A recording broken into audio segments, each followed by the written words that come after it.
एक लेटर कैसे लिखें इंग्लिश में लेटर। लेटर के कितने टाइप्स होते हैं। लेटर लिखना क्या इतना कठिन है। तो इन सभी बातों को आपको अगर दिमाग में आता हो तो मैं उस सभी समस्याओं का समाधान लेकर आया हूँ। जी हाँ दोस्तों, मैं हूँ दिलीप, आपके अपने चैनल बेस्ट एग्जाम पे आपका एक बार फिर से स्वागत करता हूँ। और आज हम बात करने वाले हैं लेटर के बारे में। लेटर क्या होता है, लेटर को कैसे लिखा जाता है, लेटर के कितने टाइप होते हैं तथा इसे लिखने का कौन कौन से तरीके को यूज करना चाहिए, आज हम इस वीडियो में पूरी तरह से समझेंगे। चलिए बढ़ते हैं बेस्ट एग्जाम के साथ। अगर ये वीडियो आपको हेल्पफुल लगी तो एक बार लाइक जरूर कीजिएगा और चैनल पर नए हैं तो चैनल को सब्सक्राइब करके बेल आइकन जरूर दबा दीजिएगा, जिससे कि आगे की अपडेट आपको सबसे पहले प्राप्त हो।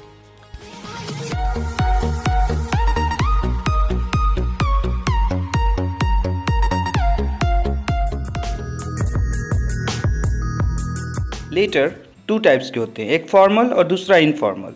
तो फॉर्मल लेटर के बारे में आज हम लोग बात करने वाले हैं। तो फॉर्मल लेटर में होता क्या है, introduction. In this module we are going to learn about the formal letter.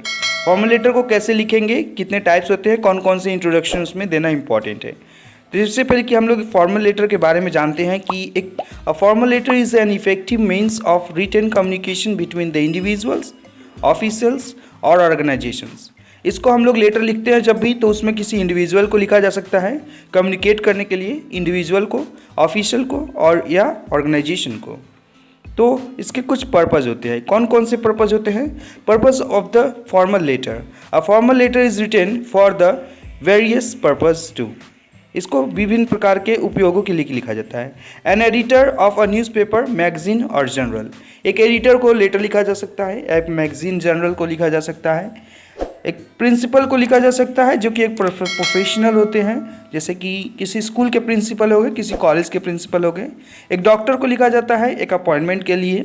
ये सब एक फॉर्मल लेटर में आते हैं। A business persons for inquiry, अगर किसी बिजनेस पर्पज से किसी को लेटर लिखा जाता है तो वो भी एक फॉर्मल लेटर के पार्ट में आते हैं। अगर वही बात करें तो कंसर्न्स अथॉरिटी, अगर किसी अथॉरिटी को, किसी कमिटी को आप लेटर लिखते हैं तो भी वो फॉर्मल लेटर में आता है। लॉज अ कंप्लेन, अगर आप एक कंप्लेन करते हैं तो उसके लिए लिख सकते हैं। एपोलॉजीज के लिए लिख सकते हैं, प्लेस ऑफ एन ऑर्डर के लिए लिख सकते हैं। तो ये सब एक प्रकार के फॉर्मल लेटर के टाइप्स होते हैं। अगर लास्ट की बात करें तो सीक और गिव इन्फॉर्मेशन, अगर कोई इन्फॉर्मेशन लेना है या कोई इन्फॉर्मेशन देना है तो उसके लिए यूज कर सकते हैं। Tone and language of a formal letter, formal letter के कैसे लैंग्वेज में लिखना चाहिए, कौन कौन से उसके तरीके होते हैं। पहला आता है always write a formal letter in a tone that is polite, informative and more formal than the everyday language. This is applicable ever for the letters of complaint. ये सभी लेटर के लिए उपयोगी होता है। आपको लेटर जब भी लिखना होगा उसमें पोलाइटनेस का यूज करना है, इससे कि ऑफिशियल लेटर हर लैंग्वेज से अलग होता है। दूसरा कहते हैं a polite tone does not mean that the sender users terms like the begging for the favour of esteemed as the denote severity. इसका मतलब ये नहीं होता है कि अगर आप पोलाइट वर्ड यूज कर रहे हैं तो ये इसका मतलब ये नहीं होता है कि आप उसके बेगिंग कर रहे हैं, आपके ये बोलने का तरीका होता है। Use the terms kindly, please and request but not go overboarded in the use. अगर आप काइंडली, प्लीज और रिक्वेस्ट का यूज करते हो तो उसको आप लिमिट में यूज करो, बहुत ज़्यादा वर्ड्स प्लीज रिक्वेस्ट का रिपीटेशन न करें। अगला कहते हैं कौन कौन से वर्ड को अवॉइड करना चाहिए। अवॉइड यूजिंग क्लिचेस, ज़्यादा रिक्वेस्ट करने की बातों को न यूज करें। Be accurate, brief and precious, जितना लिखें सही लिखें, शुद्ध लिखें, संक्षेप में लिखें। Use short uncomplicated sentences structures, छोटे छोटे सेंटेंस बनाएं और अपनी कन्फ्यूज़न को दूर करें। कोई भी बात लिखना है तो क्लियर लिखें।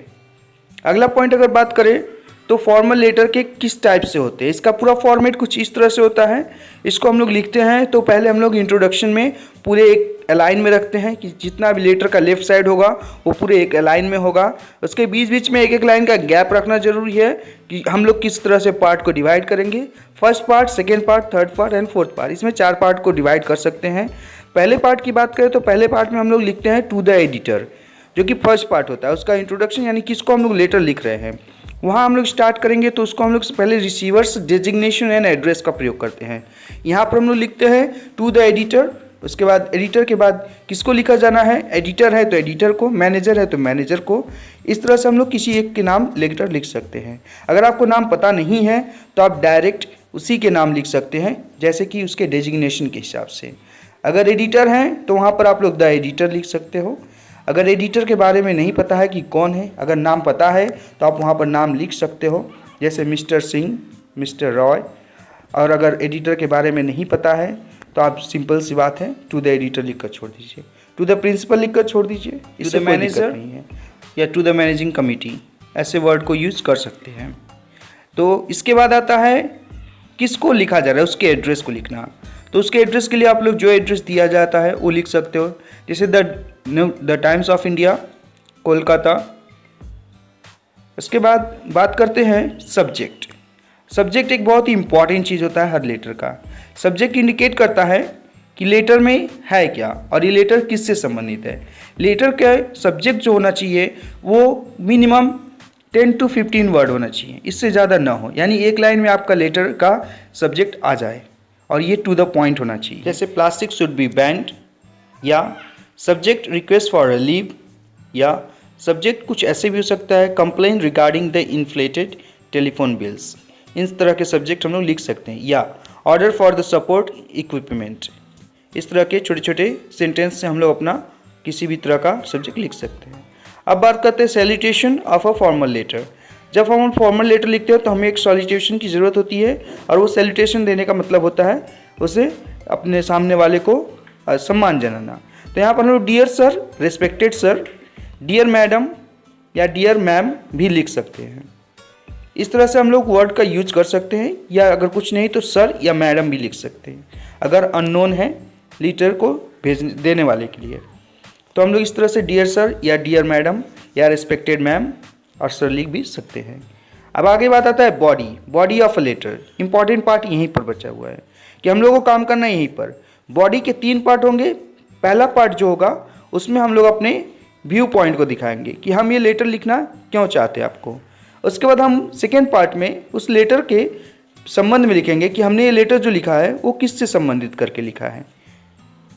पहले में जबकि हम लोगों ने बता दिया कि हम लोगों का रीज़न क्यों है कि हम लोग लिखना क्यों चाहते हैं लेटर, उसी के साथ साथ दूसरे में हम लोग उसको डिटेल में समझाने की कोशिश करेंगे कि ये लेटर लिखने के पीछे का कारण क्या है, कि हम लोगों को क्या क्या समस्याएं समाधान की ज़रूरत है, हम लोग क्या क्या फेस कर रहे हैं, और इस सारे बातों को हम लोग सेकेंड फेज में दिखा सकते हैं। तो दूसरे फेज में अगर हम लोग अपने आप को पूरी तरह से एक्सप्रेस कर पाए कि हम अपने लेटर को लिखने का कारण क्या है और हम क्यों लिखना चाहते हैं, हम लोगों को क्या क्या समस्या हो रही है, इन सभी समस्याओं के बारे में आपको ये जानना चाहिए। और लास्ट में हम लोग रिक्वेस्ट के हिसाब से कहेंगे कि आप इन सभी चीज़ों के ऊपर ध्यान दीजिए और हमारा रिक्वेस्ट को एक्सेप्ट करते हुए हमारी इन सारी समस्याओं का समाधान हमें प्रोवाइड कराइए। तो इस तरह से हम लोग अपने लेटर को कंप्लीट कर सकते हैं। लास्ट में आता है क्लोज। बंद करने का जो पॉइंट होता है वो सबसे इम्पॉर्टेंट होता है। यहाँ योर्स सिंसियरली, योर्स फेथफुली लिखा जा सकता है। इम्पॉर्टेंट बात यह है कि यहाँ पर जब भी लिखा जाएगा तो थोड़ा सा पैराग्राफ चेंज करके और छोड़ कर लिखा जाता है। कभी कभी हम लोग योर्स ट्रूली भी लिख सकते हैं, क्योंकि योर्स ट्रूली का मतलब होता है आपका विश्वसनीय, या सिंसियरली योर्स भी लिखा जा सकता है, ट्रूली योर्स भी लिखा जा सकता है। तो इस तरह से हम लोग इन सभी शब्दों का भी प्रयोग कर सकते हैं। नीचे अपना नाम लिख सकते हैं। ज़्यादातर अभी फॉर्मल लेटर में हम लोग योर्स फेथफुली का ही प्रयोग करते हैं, तो फेथफुली भी लिखा जा सकता है। इस तरह से हम लोगों ने समझ लिया कि लेटर कैसे लिख सकते हैं, लेटर लिखने के क्या क्या तरीके होते हैं। सबसे इम्पॉर्टेंट बात यह है कि हमें लेटर जब भी लिखना होगा शॉर्ट में करके लिखना होगा, जिससे कि हम अपने आप को एक्सप्रेस भी कर पाएँ और सामने वाले को समझा भी पाएँ और उसको भी पढ़ने में आसानी हो। इन सभी बातों को ध्यान में रखते हुए आप एक फॉर्मल लेटर का प्रयोग कर सकते हैं। और ये फॉर्मल लेटर क्लास 10 और 12 के बच्चों के लिए बहुत इंपॉर्टेंट होता है, क्योंकि यहाँ से क्वेश्चंस आते रहते हैं बोर्ड एग्जाम में, और ये 10 मार्क्स के पूरे क्वेश्चन होते हैं। अभी इसको प्रैक्टिस कराने के लिए दोस्तों मैं आप लोगों के लिए कुछ क्वेश्चन दे रहा हूँ। आप लोग इस क्वेश्चन को सॉल्व कीजिए, अपने हिसाब से क्वेश्चन लिखिए, उसके बाद देखिए क्या इतना सही होता है और कितना नहीं होता है। तो इस तरह की वीडियो आगे मैं लाते रहूँगा। अगर ये वीडियो आपको हेल्पफुल लगी हो तो एक बार लाइक जरूर कीजिएगा, और अगर चैनल पर नए हैं तो चैनल को सब्सक्राइब करके बेल आइकॉन जरूर दबा दीजिए, जिससे कि आगे की अपडेट आपको सबसे पहले प्राप्त हो। इस चैनल पर आप लोग को एजुकेशन से रिलेटेड हर टाइप के वीडियो मिल जाएंगे। न्यूज़ इन्फॉर्मेशन से लेकर के इंग्लिश सब्जेक्ट्स और अदर सब्जेक्ट्स के भी एजुकेशन के सारे प्रॉब्लम्स यहीं पर सॉल्यूशन प्राप्त हो जाएगा। आप लोगों को कहीं और जाने की ज़रूरत नहीं है, तो चैनल को सब्सक्राइब करना बिल्कुल ना भूलें। और जल्द से जल्द हम लोग ऑनलाइन क्लासेस स्टार्ट करने वाले हैं, जो लाइव क्लासेस होगा, जिसमें बच्चे अपने सारे क्वेश्चंस को पुट करेंगे और उसका आंसर हम लोग लाइव आपको देंगे। तो आज के लिए बस इतना ही। अगले वीडियो में एक बार नए वीडियो के साथ और नए अपडेट के साथ प्रस्तुत हो जाऊँगा। तब तक के लिए this is Dilip sir signing off with best exam. Stay healthy and keep learning. Bye bye, take care बच्चों।